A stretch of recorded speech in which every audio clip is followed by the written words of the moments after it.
നിങ്ങളുടെ favourite shows ഇനി ഒരിക്കലും മിസ്സാവില്ല. ഇപ്പോൾ C5 കാണും നിങ്ങളുടെ ഫേവറേറ്റ് ഷോസ് തികച്ചും സൗജന്യമായി. നിന്നെ പിരിയാനുള്ള വിഷമം കൊണ്ട് നീ അറിയാതെ DNA റിപ്പോർട്ട് എടുത്ത് മാറ്റിയത് ഞാന്. എന്താ ദിവ്യയുടെ അവസ്ഥ രാജു പറയുന്ന കേട്ടിട്ട് മനസ്സിനൊരു സമാധാനവും കിട്ടുന്നില്ല. ദിവ്യയോട് ഞാൻ ചെയ്തത് വലിയ തെറ്റായിപ്പോയി. പാവം ദിവ്യ ഒരു കുഞ്ഞിനെയും വയറ്റി ചുമന്ന് അവൾക്ക് പട്ടിണി കിടക്കേണ്ടി വന്നത് ഞാൻ കൂടി കാരണമാണല്ലോ എന്ന് ഓർക്കുമ്പോ ദൈവമേ എന്നോട് ക്ഷമിക്കണേ. ആ DNA റിപ്പോർട്ട് എടുത്ത് മാറ്റേണ്ടിയിരുന്നില്ലെന്ന് ഇപ്പൊ തോന്നുന്നു.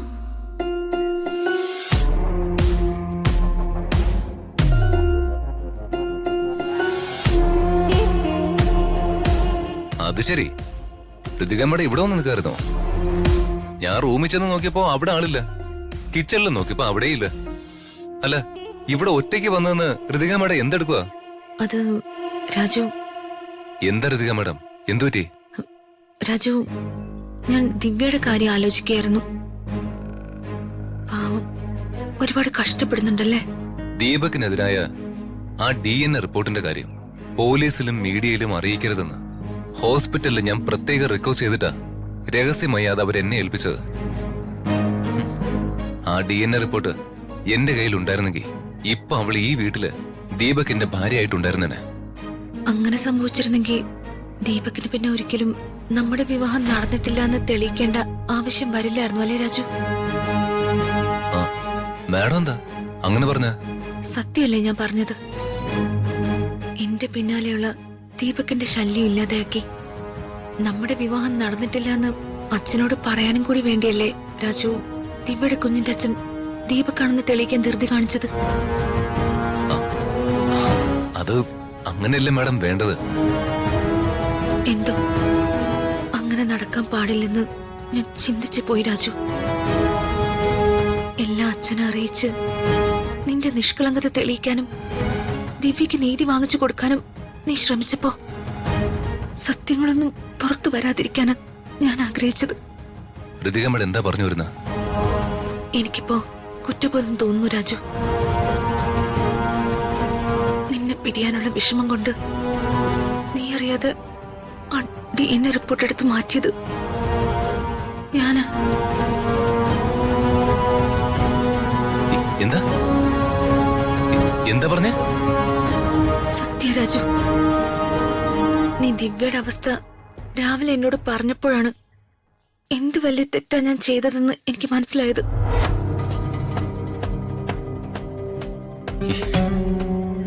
എന്താ പറയണ്ടെന്ന് എനിക്ക് അറിയാഞ്ഞിട്ടല്ല, പക്ഷെ ഋതിക മാഡത്തിന് ഒരു ഭാഗത്ത് കൂടി എല്ലാം ഒന്ന് ശരിയാക്കാൻ ഞാൻ പെടാപ്പാട് പെടുമ്പോ ഒരിക്കലും നടക്കാത്ത കാര്യത്തിന് വേണ്ടി ഋതിക മാഡം ഇങ്ങനെ എന്തൊരു കഷ്ടം ഇത്.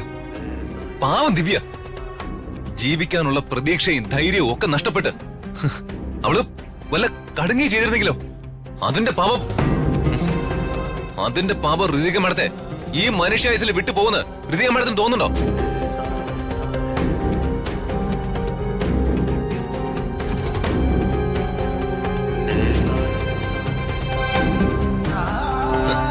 അല്ലെങ്കിൽ ഈ കൊട്ടാരം പോലുള്ള വീട്ടില് വായില് വെള്ളിക്കരണ്ടുമായിട്ട് ജനിച്ചു വീണ ഋതിക മാഡത്തിന് അതെങ്ങനെ മനസ്സിലാവാനാ? നിങ്ങൊക്കെ കേട്ട് തട്ടിക്കളിക്കാനുള്ളതാണല്ലോ ഞങ്ങളെ പോലുള്ള പാവങ്ങളുടെ ജീവിതം. ദിവ്യയോട് ദീപക് ചെയ്യുന്ന ക്രൂരതയ്ക്കും എന്നോട് ഋതിക മാഡം ചെയ്യുന്നതിനൊന്നും വലിയ വ്യത്യാസമൊന്നുമില്ല ഋതിക മാഡം. രാജു, ഞാൻ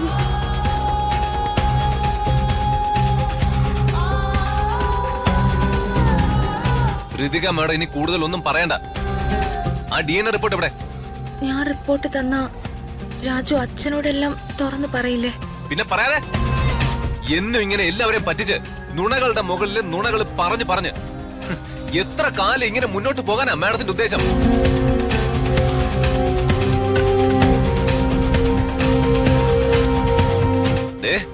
ഞാനൊരു കാര്യം പറയാം. നല്ലൊരു ജീവിതമുണ്ട്. എന്നോട് തോന്നിയ അട്രാക്ഷൻ, ആ അട്രാക്ഷൻ കാരണം ഋതിക മാഡത്തിന്റെ ആ സ്വന്തം ജീവിതം തൊലച്ച് കളയരുത്.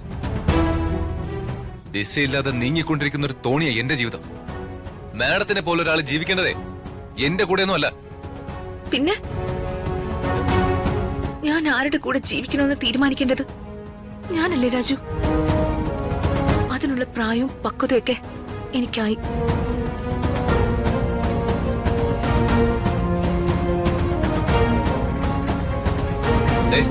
എന്നെ കൊണ്ട് കൂടുതലൊന്നും പറയിപ്പിക്കണ്ട. എവിടെയാ DNA റിപ്പോർട്ട്? അത് പറയ്.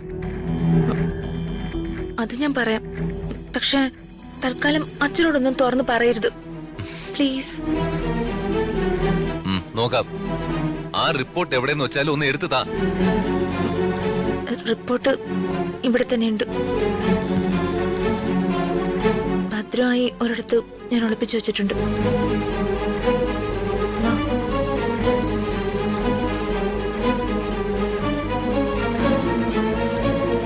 എന്താ അവര് പറഞ്ഞെന്ന് കേൾക്കാനും പറ്റിയില്ല. രണ്ടും കൂടി ഇത് എങ്ങോട്ടായി പോകുന്നത്? തമ്മിൽ തല്ലി പിരിയെന്നോർത്തപ്പോ ദേ പോകുന്നു.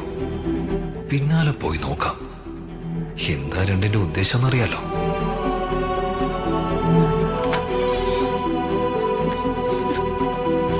എവിടെയാ മേഡം വെച്ചത്? ഞാൻ ഇവിടെയാ വെച്ചത്. എന്നിട്ട് എവിടെ? ഞാൻ ഇവിടെ തന്നെയാ രാജു വെച്ചേ. അത്രയും പ്രധാനപ്പെട്ട ഒരു ഡോക്യുമെന്റ് ഇങ്ങനെ കെയർലെസ് ആയിട്ട് എവിടെയെങ്കിലും കൊണ്ടുവയ്ക്കാൻ മാഡത്തിന് എങ്ങനെ തോന്നി? വഴക്ക് പറയാതെ രാജു, ഞാൻ നോക്കൂല്ലേ? പറയുന്ന കേട്ടാ തോന്നും കാണാതെ പോയ എന്തോ ഒന്ന് ഞാൻ നിർബന്ധിച്ച് തിരയിക്കാന്ന്. രാജു, ഹോസ്പിറ്റലിൽ പോയ ആ റിസൾട്ടിന്റെ ഒരു കോപ്പി എടുക്കാൻ പറ്റുമോ?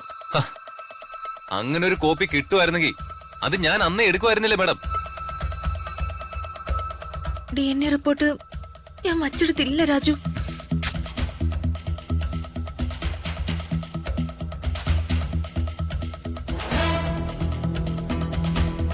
എന്താ മേഡം, എന്തു പറ്റി? ഞാനിവിടെ ഒരു കവർ വെച്ചിരുന്നു, അത് കാണാനില്ല. ഇലക്ഷൻ വർക്കുകൾ തുടങ്ങിയതിന് ശേഷം ഞാൻ ഈ മുറി ക്ലീൻ ചെയ്തിരുന്നു. ഇവിടെ ഉണ്ടായിരുന്ന ആവശ്യമില്ലാത്ത കുറച്ച് ഫയലുകളൊക്കെ ശേഖരൻ സാർ എനിക്ക് എടുത്തു തന്നിട്ട് കത്തിച്ചു കളയാൻ പറഞ്ഞു. എന്നിട്ട് ഞാനതെല്ലാം കത്തിച്ചു കളഞ്ഞു.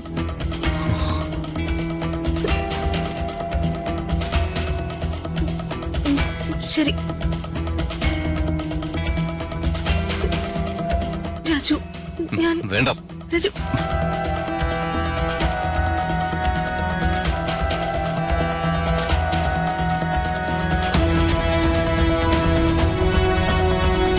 രാജു പിണങ്ങിയെന്നാ തോന്നുന്നേ. എന്നാലും എന്തായിരിക്കും പ്രശ്നം?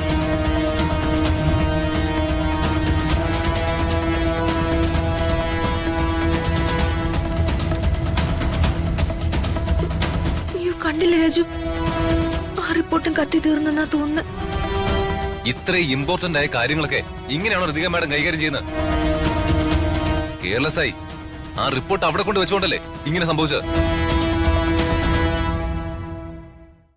ഡൗൺലോഡ് ചെയ്യൂ C5 ആപ്പ്. കാണൂ എല്ലാ എപ്പിസോഡുകളും സൗജന്യമായി.